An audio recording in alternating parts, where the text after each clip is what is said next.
I would like to thank Ranking Member Fisher and our colleagues for being here, as well as Secretary of the Smithsonian, Lonnie Bunch. I will note that I was saying to Deb that we actually got bling from you guys. Like, we never get anything here from the Rules Committee, and this is very cool. Your pocket guide to the Smithsonian. And we welcome you once again to the committee, Secretary. I know that you planned the announcement of the return of the pandas to coincide with our hearing, so thank you. Today's hearing is an opportunity to discuss the ongoing priorities and what's next for the Smithsonian as it works to maintain and share with the public its vast collection of treasures, including some that you've brought for us today, including from a Minnesota perspective. Everyone should go over and see these items when we're done here. A comic book about Minnesota's own Hubert Humphrey. These are just part of the institution's nearly 157 million artifacts, in addition to the 2.25 million volumes in its 21 research libraries.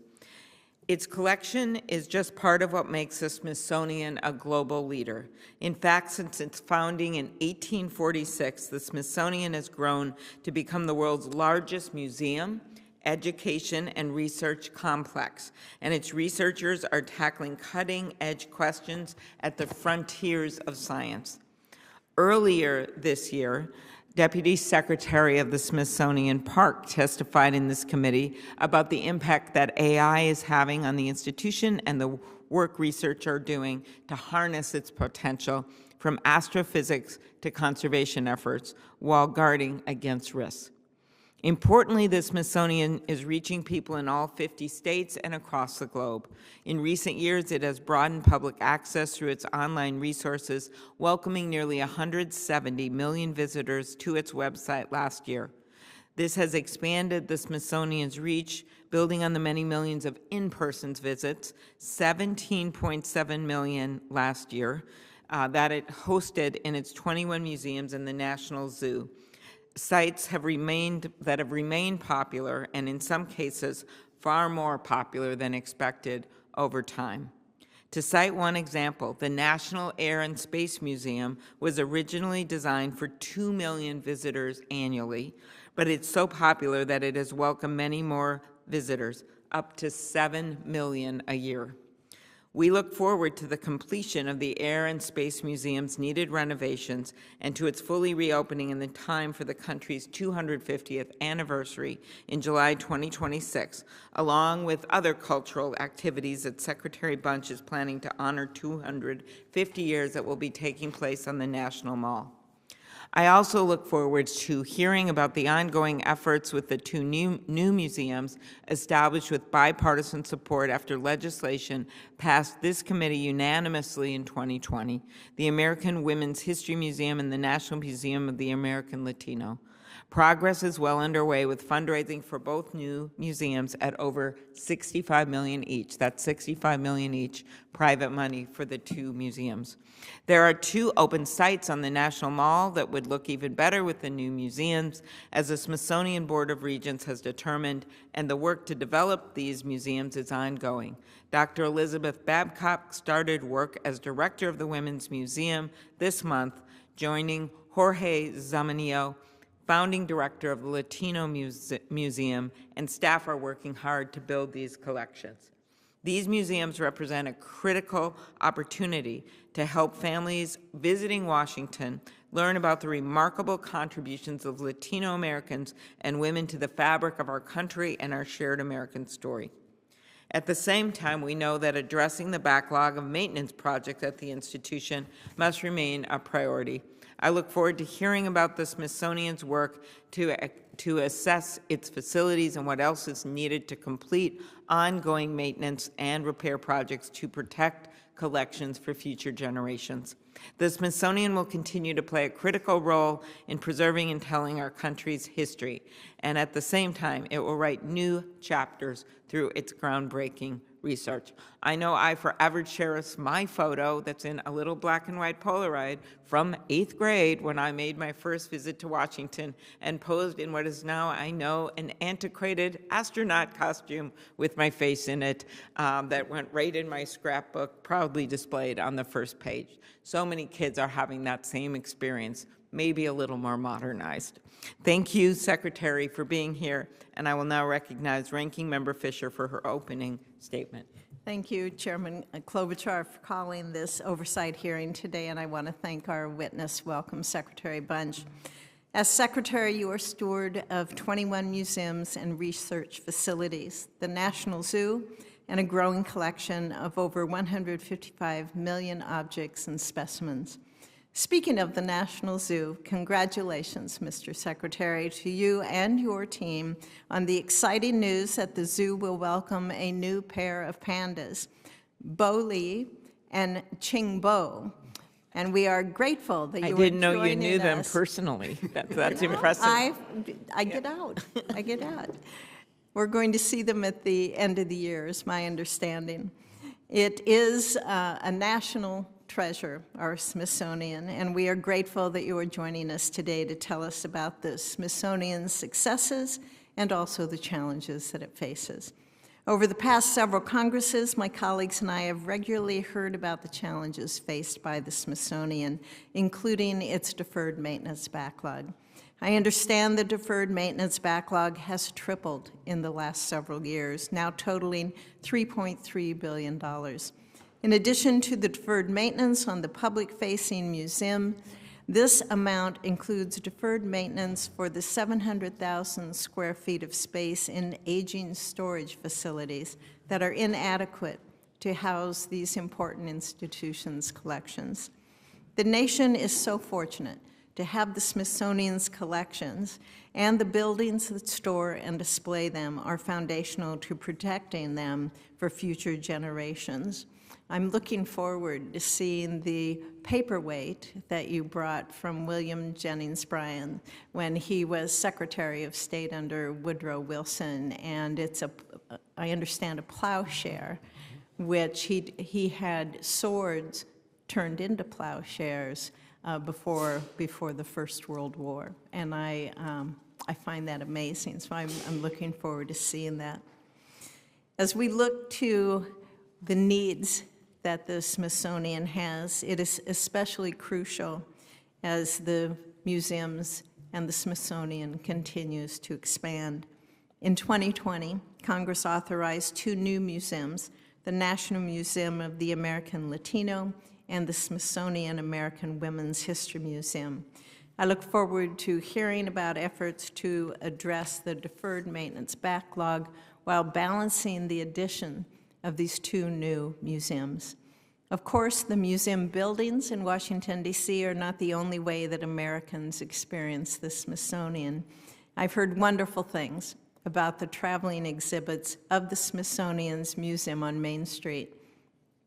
This partnership between the Smithsonian's Travel Exhibition Service and State Humanities Councils brings the Smithsonian out of Washington. I was pleased to see Nebraska included in this endeavor over the last year. The Voices and Votes, Democracy in America exhibit made stops in Howells, Kearney, Belvedere, Wahoo, Gering, and Omaha, and I got to see it in Kearney. And the Waterways exhibit at the Kearney Rails and Trails Museum opened on March 2nd. I was delighted to have the Smithsonian come to Nebraska, and I want to congratulate the many Nebraskans who coordinated with the Smithsonian to make this happen. Initiatives like Museums on Main Street connect the Smithsonian to Nebraskans and to all Americans nationwide who are unable to visit here in Washington. I hope to hear more about the ways the Smithsonian is seeking to connect with Americans and increase that access to its collections. Thank you again for being here, Secretary. It is an excellent opportunity for committee members to learn more about the challenges and the opportunities facing the Smithsonian. Thank you, Madam Chairman. Thank you, Ranking Member Fisher. As I noted, our witness today is Lonnie Bunch, who became the 14th Secretary of the Smithsonian Institution in June of 2019. Secretary Bunch previously served as the founding director of the Smithsonian's National Museum of African American History and Culture, which welcomed its 10th millionth visitor in September. Impressive. Secretary Bunch is a published author and has held many teaching positions, and earlier in his career he worked for the National Museum of American History and the Chicago Historical Society. He received his undergraduate and graduate degrees from American University. I will now swear in our witness. Do you swear that the testimony you give before the committee shall be the truth, the whole truth, and nothing but the truth, so help you God? I do. Thank you. You can be seated, and we will now proceed to your testimony and recognize you for 5 minutes. Thank you. Thank you. Good afternoon, Chairwoman Klobuchar, Ranking Member Fisher, and members of the committee. I want to thank you for this opportunity to testify before you today, because it's been a couple of years since I last met with you, and in that time, the Smithsonian has seen approximately 34 million in-person visits to our museums, education centers, and research facilities. We have become an increasingly digital institution, seeking out partners to implement technology smartly and safely so we can bring the vast resources of the Smithsonian to people around the country. And with the help of Congress, some of our renowned buildings, like the Castle and the National Air and Space Museum, have been undergoing substantially and needed renovations. This enduring institution has meant so much to the American people and the citizens of the world for 178 years. It is nearly impossible to adequately describe all that we do, from protecting cultural heritage in war-torn nations, to helping people explore their genealogy, to examining the surface of Mars. We engage with and educate people on important topics like the essence of the American experience, the diversity of the world's cultures, the sustainability of the planet, and the nature of the universe. In some ways, we are at the center of civic, educational, scientific, and artistic life of the nation. And our international reach to more than 100 countries includes robust research, programs, partnerships, and knowledge exchanges. Finally, we are responsible for the safety and security of more than 6,500 employees, more than 3,800 on-site volunteers, and millions of annual visitors to our museum. My vision for the Smithsonian's future is to be a reservoir of knowledge that anyone can dip into at any time, any place. It's embodied in the way that we've expanded our educational research, with a presence in every state in the Union and dozens of countries worldwide. In the fiscal year 2023, more than 600,000 educators and students used the resources of our Learning Lab, and nearly 3 million students used our Smithsonian Science in the Classroom curriculum. We can see a glimpse of the Smithsonian's future in our 2 new congressionally authorized museums. These museums will not only help us tell a more robust, expansive, and inclusive version of America, but they will also be built as the first digital-first museums. Their programming has already begun, reaching audiences well before concrete is poured. Building new museums is something I know, and it requires a massive outlay of money, as do other needs inherent in building in such a vast institution like the Smithsonian. From addressing deferred maintenance to meeting increased salary requirements, we increase our reach and impact by collaborating with other agencies, organizations, and governments whose goals align with us. We rely heavily on the generosity of donors and the public who value all the work that we do. And we're grateful, candidly, that for the past 3 years have been the most record-breaking philanthropy the Smithsonian's ever had. And of course, the U.S. Congress remains our most valuable partner. We take our fiscal responsibility seriously and look to spend taxpayers' dollars conscientiously in a way that maximizes our reach and our impact. Our strategic plan lays out bold goals for the Smithsonian's future. Our actions over the past few years reflect those goals: to be more digital in ways to reach more Americans, to be nimbler and more effective in our operations, to elevate our scientific endeavors, to expand our educational efforts, and to really be a more trusted source. This will be foundational to my goal of reaching every home and being in every classroom across the nation. The nation's 250th anniversary in 2026 will be a pivotal moment for us to unveil just how much progress we've made. It will serve as a celebration of what we have been, but also give a glimpse of what we can be. We plan to activate the National Mall with a vibrant cultural festival, and the renovated National Air and Space Museum should be fully open to the public in time for the commemoration. I've asked my colleagues as well to work towards opening, at least temporarily, the castle for the public for that celebration as well.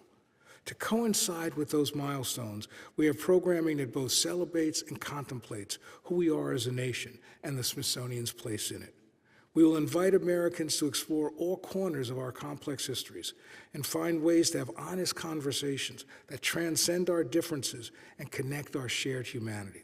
It will be an opportunity for us to showcase the myriad ways in which the Smithsonian has become nimbler, more relevant, and more effective.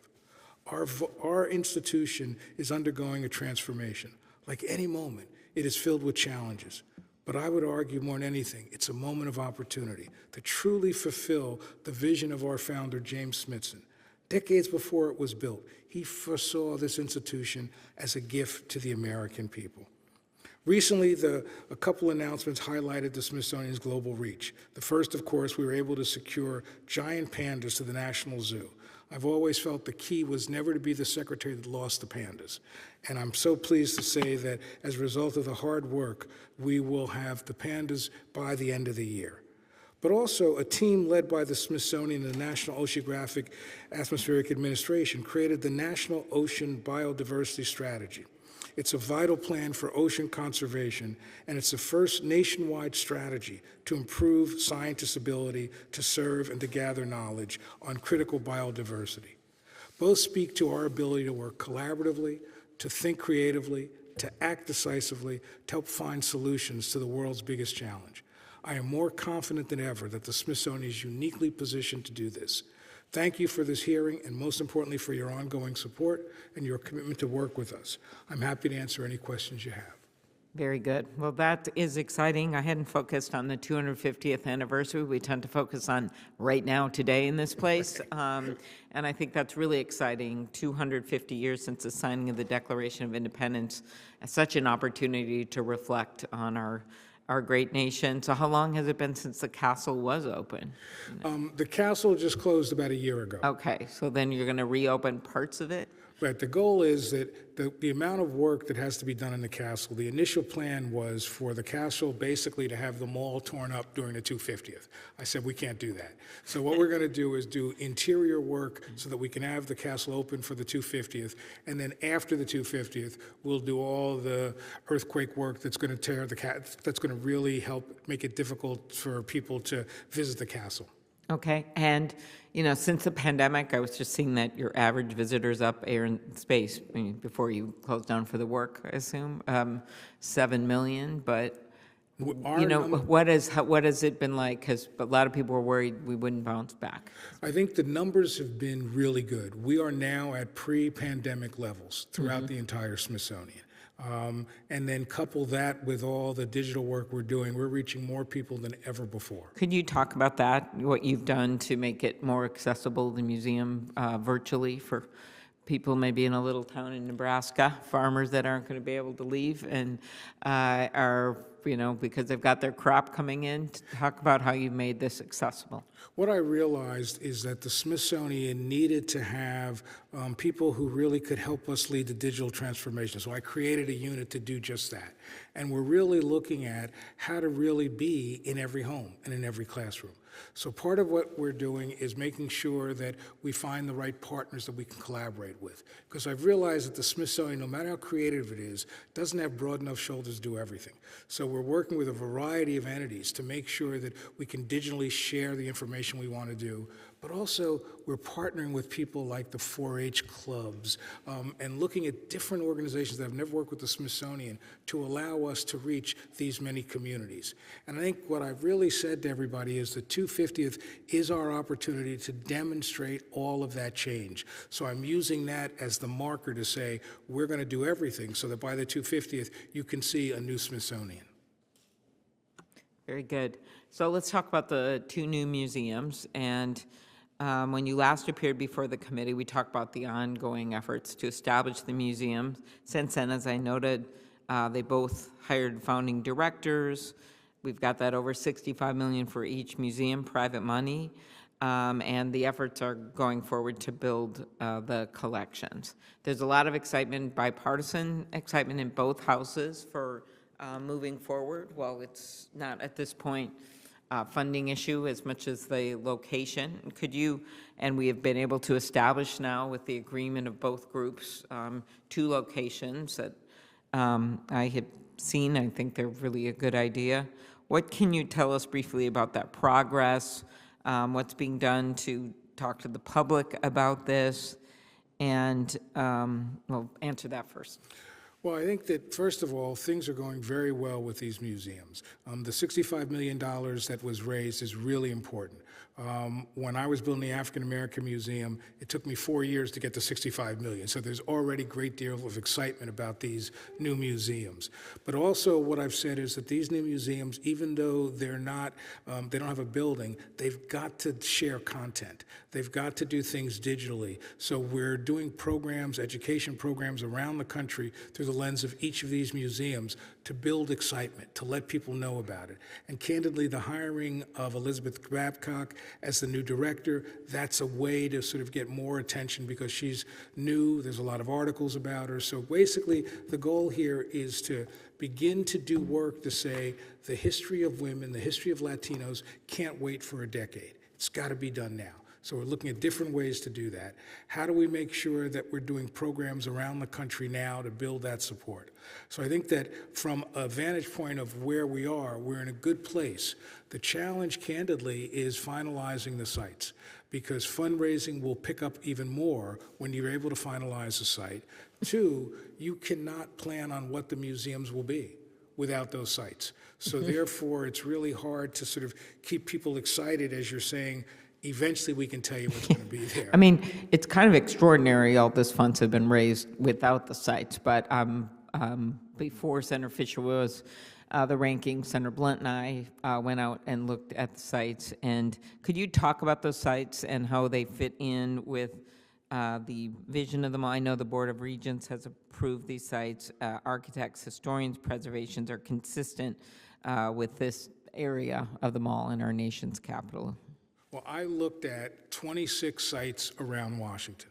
We looked at sites that were vacant, we looked at sites that were historic buildings, and after looking at all these sites, we realized that what was essential was to have these museums as close to the mall as possible. That the mall is where the world comes to understand what it means to be an American. And to be able to have women's history and Latino history on the mall was crucially important. We looked at these sites, one that we call the South Monument site, which is across from the National Museum of African American History and Culture, which is this really sort of gem-like site that's going to be the spot for the Women's History Museum. And then we have another site that's behind the Holocaust Museum that would be the site of the Latino Museum. What's important is that these sites allow several things. One, there's great excitement in the various communities that they're going to be able to build these museums on the mall. 2, it allows these museums to craft architectural vision, to be able to say, we want a building that reflects our culture, much like we did with the National Museum of African American History and Culture. So there's great excitement about the potential of new buildings on new sites. And candidly, while there's always a question of how do you preserve green space, what I love is the building of the African American Museum has enriched the mall. It hasn't hurt the mall at all. And I think these new museums will do the same thing. Okay, very good. Thank you. I'll turn it over to Ranking Member Fisher. Thank you, Chairman Klobuchar. Secretary Bunch, in February, Nebraska's Winnebago Tribal Chairwoman and council members visited the National Museum of the American Indians Cultural Resources Center, and they viewed some of their cultural artifacts at that time. They told me that it was a very powerful experience for them, and that your staff there was extremely helpful. So thank you very much. While they have not yet made an official repatriation request for the artifacts, if they do, what does that process look like? What does it entail for them? We have a very robust sense of repatriation. They will put a request in. The Smithsonian Museum of American History will look, Museum of American Indian will look at it, will then sort of assess their basic questions. Is it a federally sponsored tribe, et cetera? And once those questions are answered, then what we do is bring people back to Washington to look at the particular artifacts they're interested in and then make some final determinations. So it's a process, but it's something that's fair and has worked very well with other tribes. Do you, and I assume this, your answer will be yes, do you work with the tribes in looking at the facilities that need to be in place where these artifacts are going to be stored to make sure that that they're going to be preserved in a manner that has to be adhered to, and then do you help with funding for that? Do they need to handle all that on their own? Where do we go on that? What we do is we want to make sure that both the tribe is satisfied, but that the artifacts are preserved. And so therefore we look to see what facilities they have, what capability they have. There are times that we will give direction that would be very helpful to do this. We unfortunately don't have the resources to actually help them, but I think the most important thing is to recognize that we want to be able to return what the communities really want, and that's really part of our goal. Right. I know the chairwoman and the council members, of course, they want to make sure that they are looking not just at the needs of their current generation of the tribe, but of the generations that these artifacts belong to, and to make sure that they adhere to their beliefs and principles, and then, of course, meet the conditions that you would put on them as well. Mr. Secretary, I also understand that on March 24th, there was a food truck parked at 12th Street and Constitution Avenue in between the Smithsonian American History and the Natural History Museums. It caught fire. It was fully engulfed in flames when the firefighters arrived. The photos that I've seen from that incident were very alarming, to say the least. Are these food trucks a regular safety concern for you? You know, I understand the convenience of the food trucks. I understand how it's important if within the city of Washington, D.C. for the business that these food trucks create. But candidly, they really cause a problem for us because there are two levels of food trucks. There are those that have the permits, which really are in the right spots, and then those that just sort of take whatever spot they can. And so it's become a problem on several levels. First of all, there's a problem of, it really has an impact on my staff. There are trash issues, there are taking care of the rodents issues, but also the way that these trucks are parked is people then sort of take advantage of the green space, and there's a lot of damage to the property of the Smithsonian. We're working with the city of Washington, D.C., the National Park Service, and others, but I want to be candid, we haven't resolved that yet. Luckily, the truck that burst on fire didn't affect any other trucks. The person wasn't severely hurt, but to me, it's a warning. And it's a warning that says that we want to be as fair as we can, but we've really got to protect the public and protect the Smithsonian. Well, let us know if we can do anything on that. I think it's a big problem. Your team recently completed 70% of the Smithsonian's facilities conditions assessment program using a new methodology designed to provide a more comprehensive assessment. What have you learned from that so far, and what's the significance of the new data that's been compiled from it, please? Well, it's part of my strategic sense of how we should address the deferred maintenance. Part of the issue for me was that we wanted to no longer look at deferred maintenance and capital as two different things, to really think about strategically how we put together those two entities so that, for example, when we did the National Air and Space Museum, we also took care of a lot of the backlog. So then the question was, do we have realistic numbers? So we put together a new process that said to us, here's ways to look at valuation, here's ways to understand and calculate inflation, and so the numbers are now high, but it's not the fact that there's new problems. It really is that the numbers allow us to have a more realistic way of doing it. So now what that allows me to do is to figure out where we should put our priorities based on what's the greatest need and what's the greatest need that allows us to continue to serve the public as effectively as we can. So this has really been part of an overarching strategy that allows us to really sort of focus our resources, make the changes we want, and begin to deal with deferred maintenance. The reality is, for having buildings that have 29 million people that go through them for 364 days a year, deferred maintenance is probably one of the biggest challenges we face. Thank you. Thank you very much, Senator Fisher. We're joined by Senator Warner, who's very eagerly awaiting the return of pandas to the zoo from the great state of Virginia, right nearby. Well, thank you, Madam Chairman. What you don't know, and Madam Ranking Member, Is that you are responsible for bringing back the pandas? that's classified. I can't share. That's classified. But, when I was, one of my mentors in the Senate was Chris Dodd. And he said, one of the committees to get on is rules, because not everybody knows that Rules Committee actually has jurisdiction over the Smithsonian, which is obviously terribly important for the DMV. We're very proud of the fact that we've got a number of Smithsonian institutions, kind of back office operations across the Commonwealth of Virginia. And I am leaving an extraordinarily classified hearing, which I was chairing, to make sure I could come and do three things. One, I want to commend you, Secretary Bunch, for, I think you're doing a great job. And I'm, your history at the African American Museum, now as overall secretary at the Smithsonian. I have watched how you have, taken on this challenge, worked with the community across the region as well as across the country. And, we spend a lot of time up here criticizing folks, but I think I wanted to come and say kudos and congratulations for I think a job well done, and hopefully one that you'll continue for a long time, even though since I know most of your board and some of them are very difficult people to deal with. I won't get into names on that. But I have a couple of questions. Fastest growing population in Virginia is first generation African diaspora. I think it may even be the same in Minnesota.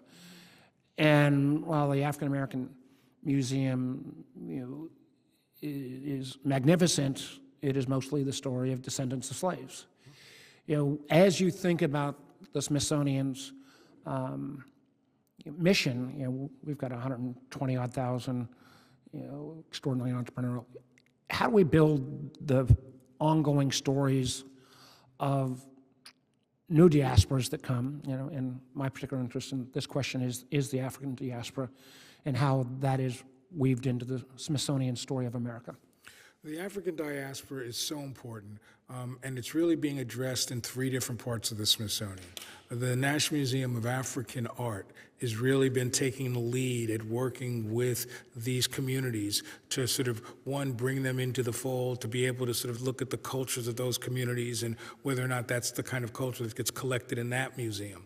The National Museum of African American History and Culture has actually now brought in 2 curators who just work on that area of the diaspora.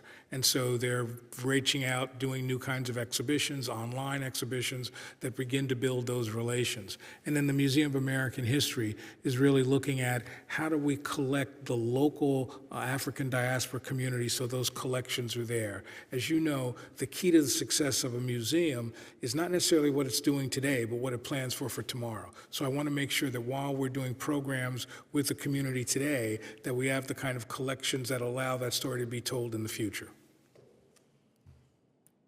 Did we tip you off on that question? That was a pretty good answer. I thought I was going to come at you and kind of semi-stump you. Did you tip him off? Well, I'm sorry, like a little, thought I was going to got you This there. is not an intel hearing. Yeah, Okay, this is, please, all lead you on. right.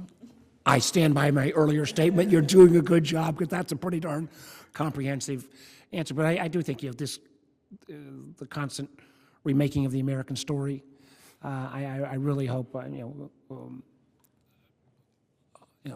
make sure you weren't thrown off. What are you doing on the South Asian diaspora?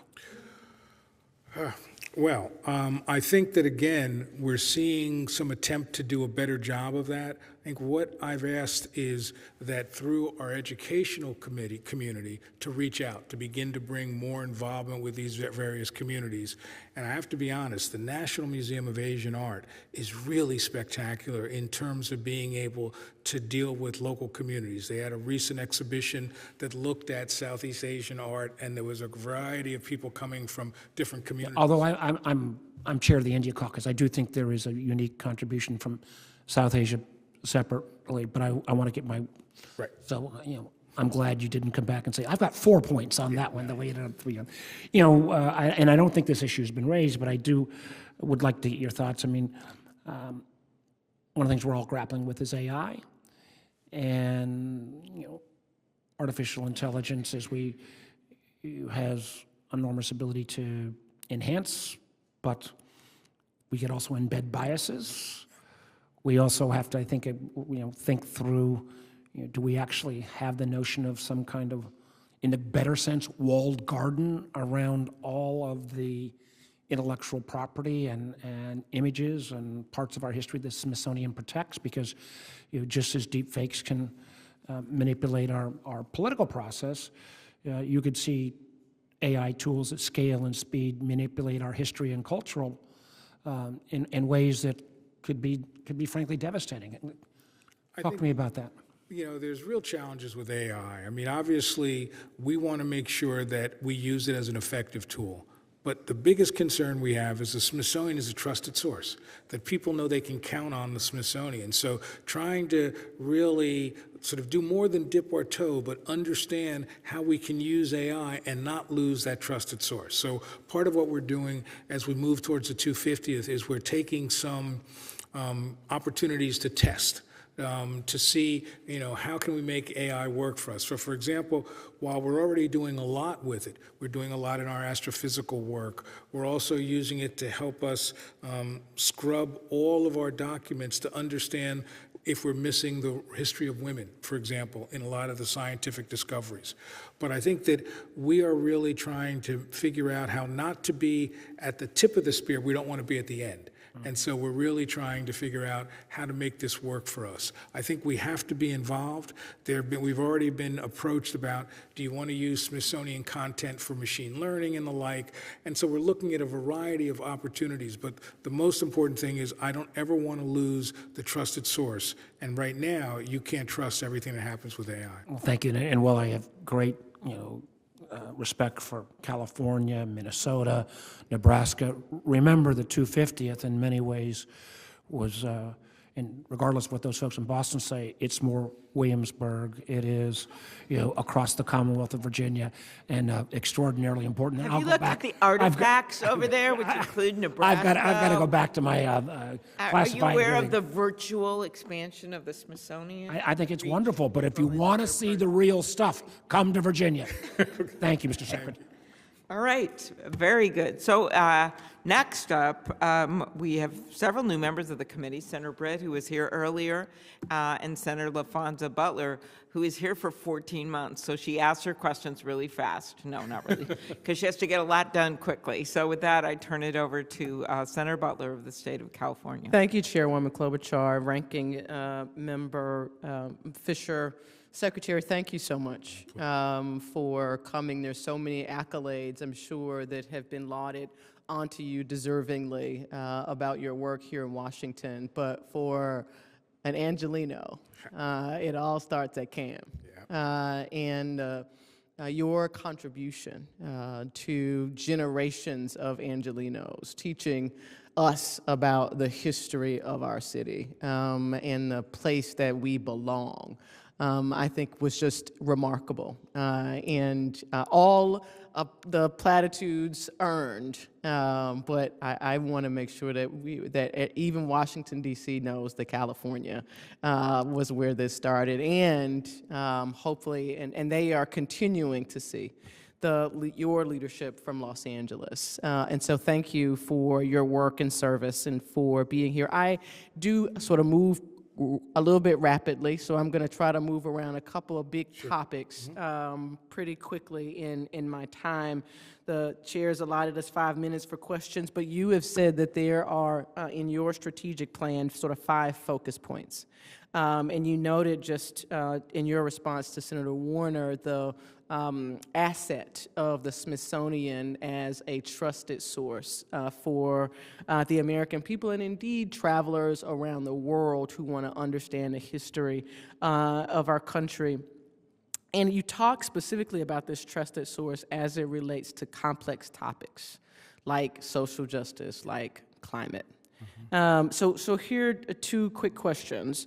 Can you say a little bit about how you're working to ensure that Americans who are unable to visit D.C. Can understand the Smithsonian as a trusted source? I think some of what you're talking about relative to virtual exhibits could be responsive to that, but also how you and your team are telling the tough stories that are the truth around these complex issues in the story of our country. Well, I think, first of all, what's really important for us is to use all the Smithsonian assets to make sure the country reaps the benefit of the Smithsonian. So while a lot of it is virtual, also it's our traveling exhibitions. The other thing we do is we do a lot of programs with students, that we bring students in from wherever they are into Washington. So we basically really have, as in our DNA, the recognition that we are more about outside of Washington than we are inside of Washington. Now, the second question is this real issue of the difficult issues, and I've really felt that that's really the Smithsonian's job, that at a time when you need clarity, at a time when there's a debate, you want the Smithsonian to sort of bring its scholarship, bring its perspective to help people grapple with these issues. When I built the African American Museum, the real key was to make sure that I wasn't trying to sort of point fingers or guilt. What I was trying to do was say, here is a way we understand ourselves by looking at this complexity. And I would argue, whether it is climate change, whether it is issues of social justice, that the Smithsonian, because it has art, history, culture, science, can really bring our expertise to bear. But what we also do is want to recognize that we don't want to sort of get into controversy for controversy's sake. But we also recognize that if you're going to tell history or science, controversy is there, so we won't run away from it. So all I ask from my colleagues is, let's think very carefully about what we do. Let's make sure it's always driven by scholarship, and then let's make sure it's always about the greater good, to make sure that this is about how the Smithsonian is this reservoir of understanding and a reservoir of hope. And if we can continue to do that, we can help the country move forward. I love that reservoir of hope. My last question, just in the spirit of time. I know you've talked a good deal already about the 2 new museums and the waiver that is necessary from Congress. Talk to us about the consequences of that waiver not being granted. In some ways, if the waiver is granted, but it's 2 years down the road, what it really means is that you're 15 or 20 years away from an actual museum being built.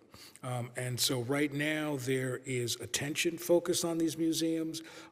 There's fundraising, but if people feel that it's stalled, there's going to be less sort of attention and excitement to it. And now, candidly, if the waiver isn't granted, then the question is, I'm not sure. Because we've looked at so many sites, and there are sites that you say, do you knock down a building and move a whole department of X? I don't think you can do that. So right now, I'm committed and focused to working with people like Senator Klobuchar to make sure that we can get a waiver. And one other thing I would add is doing it sooner rather than later means that you're still the secretary for when we get started on this. Then we'll require you to stay 15 years. But I think that would be helpful to have a seasoned leader there when we get at least to get this off the ground, as you did with the African American Museum. You went a lot farther with that, as we know. with the 10 millionth visitor, just having visited there. That's another appealing thing, which I think you have a lot of support on both sides of the aisle to move this forward in a good way and the trust of the regions. The question I was asked, I want to just air for maybe my constituents next to the pandas. They'd like to know about the Air and Space Museum and what you're doing there. Could you give us some details on that, what's happening with that renovation? Well, as somebody who started at the Air and Space Museum in my career, it's what I really care a lot about. And what I'm pleased is to say, look at how the air and space has changed already. The new exhibitions that we opened in 2022, the public can't get enough of them. And they're really, what is powerful is, while they're ripe with stories of aviation, they're also ripe with technology, they're ripe with education, so they're really accessible. And then I think that what is also happening is that Udvar Hazy out in Dulles is really getting more and more visitors because of the large numbers of airplanes and the work we're doing out there. But I think what excites me in some ways about air and space is that we also have this new Bezos Learning Center that's going to be a part of it. And what that really is, it gives the Smithsonian opportunity to really do STEM and STEAM. Yes, about aviation, but it's about the Smithsonian writ large. And it allows us to serve more students from around the country to come to Washington. So the Air and Space Museum, where we are, is that thanks to your support, the federal transformation is now done. And now over the next 2 years, we will use private money to rebuild and open the new exhibitions. So that, as I said, by the time we get to 2026, the whole Air and Space Museum will be open, and Udvar Hazy will then be the place to see even the larger parts of aviation history. Just one other thing you mentioned, I know previously the Smithsonian's effort to protect collections most vulnerable to deterioration and damage. We've certainly seen in other parts of the country when they aren't protected or they're not in a safe place, including preparing staff to rescue collections in an emergency. Could you talk about what's going on with the management of those vulnerable collections? Preserving the collections of the Smithsonian is one of the key priorities of any secretary. Those 155 million artifacts are really not artifacts of nostalgia, but artifacts of scholarship, artifacts of understanding, artifacts of effective use. So what we've done is we've actually had a major look over the last 3 or 4 years at how do we sort of improve our collection storage, how do we also make sure that vulnerable collections are protected. So for example, when we built the National Museum of African American History and Culture, the goal was to really build everything in there to handle flooding and climate change issues. Now, we're looking to make sure we do that at the American History Museum. So we're looking at where we're most vulnerable, how to make those changes. In our FY25 budget request, we request resources that would allow us to bring, slurry walls and dams and pumps to the American History Museum. So basically what we've done is we realized that we have to do this on several levels. One is address climate change and the possibility of the flooding. So we're looking at that. 2, training staff. We have staff who's trained just to handle any kind of emergency. We've already moved the most vulnerable collections away from the lower levels so that in essence we're doing everything we can to make sure that we're prepared when the inevitable happens. And that as we can continue then to put the resources into addressing the challenge of climate change, we can protect the institute, the museums we need to. The good thing, for example, about the spaces where we're looking for the new museums, they are not in spaces where there's at risk. So while we may do things to make sure that they can handle the water, it's really the museums that are on the Constitution Avenue side that are really most at risk, and that's what we're focusing on. Okay, one last question. My favorite museum to visit is a portrait gallery, maybe because it's not all portraits, but my favorite exhibit ever was people who remained cool through time, which included 2 Minnesotans, Bob Dylan and Prince. Just how is that museum doing? The Portrait Gallery was the first Smithsonian museum I ever visited when I came here to go to college. It's something that's really important because, as you've said, it is portraiture, but it's more than that. It's rich history, it's popular culture. They're doing very well Kim Sayat, the director, has really sort of redefined notions of portraiture and have really brought in people from around the country to give it the kind of financial resources it needs to do wonderful things. So the Portrait Gallery and its sister institution, the Smithsonian American Art Museum, are doing very well. They've become a destination for many younger Americans who come to Washington because they're one of the few Smithsonians that's open late. Ah, very interesting. With that, any other questions, Senator Fisher? Yes, thank you, Madam Chairman. Just a couple here. I'm a cattle rancher, and I also sit on the Ag Committee along with the Chairman of Rules, and I was encouraged to see the Smithsonian partner with 4-H last summer as part of the rural initiative. Can you tell us a little bit about the rural initiative, but also then how's the 4-H partnership gone so far? I really felt that the Smithsonian does a lot of work in urban communities, but that it's rural, smaller communities that need our attention. And I wanted to build on work we've done. The Museum on Main Street model of bringing the Smithsonian to small towns, to shopping malls, to where is really brilliant. But what I wanted was to be more systematic and strategic. So what I did with the Rural Initiative is that we've actually had people going around the country to find out what the needs are. And to find out how it's less about the Smithsonian coming to rural America and more about a partnership that allows the Smithsonian to be made better by understanding what are the issues that rural communities need. And so for us, it's the 4-H Club has been really powerful because the 4-H clubs have, as you know, deep relationships around the country, and they've got amazing programs that we're able to leverage.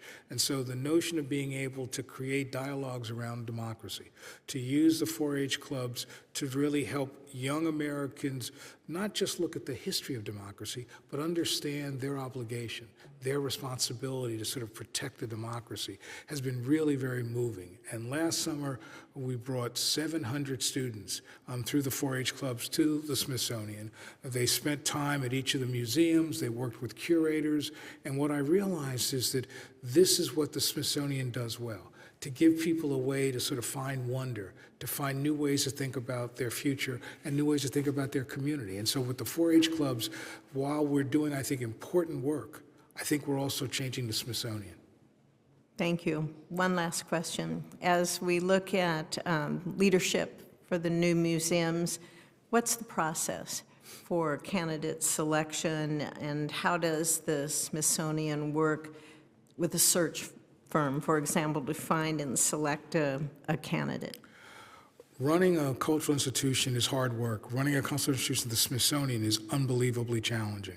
So part of what we do is we look at this through several lenses. One, we try to hire important consulting firms that can help tease out candidates, but also I reached out very directly around the Women's History Museum to people that I thought were the kind of either the leaders or the next generation of leaders that would sort of help the Smithsonian move forward. The process then is, once we get a pool, we make sure that they spend time not just with sort of senior leadership, but with other museum directors, so they can understand the challenge of the Smithsonian. Because quite candidly, when you run a museum that's not the Smithsonian, you really are the CEO. At the Smithsonian, you run a museum, you're mid-level manager. Right, you've got other people on top of you. And so basically we want people to understand the challenge of being a director at the Smithsonian. But then what we do is, after they go through the process, I get to speak to the final two candidates and really ask them questions to guide my sense that they can embrace the ambiguity of leadership, especially if you're building new museums, if they understand the challenge of bureaucracy, and if they have a vision. Because basically, to build a new museum, you've got to have a vision that you believe in that can carry you for a decade. I know there was a situation in the past on director for a new museum, and I hope this new process, or a more complete process, can be followed in the future. We wanted to make sure that instead of just counting on a search firm to vet a candidate, we also have our own private way of doing that. So we make sure that even after a search firm may say, this is a strong candidate, we have a process that allows us to sort of vet it even further and to make sure that there are no surprises, because I hate being surprised. Me too. Thank you, Secretary. Did you have any additional questions, Senator Butler? I'm happy to ask if I'm given extra time, Chairwoman. Okay, Thank you so yes. much. I appreciate it. Secretary, what do you, there's a lot of sort of criticism, conjecture sort of being laid upon this, the sort of newer generations of millennials, Gen Zs, call them, give them Gen Y, call them whatever you want.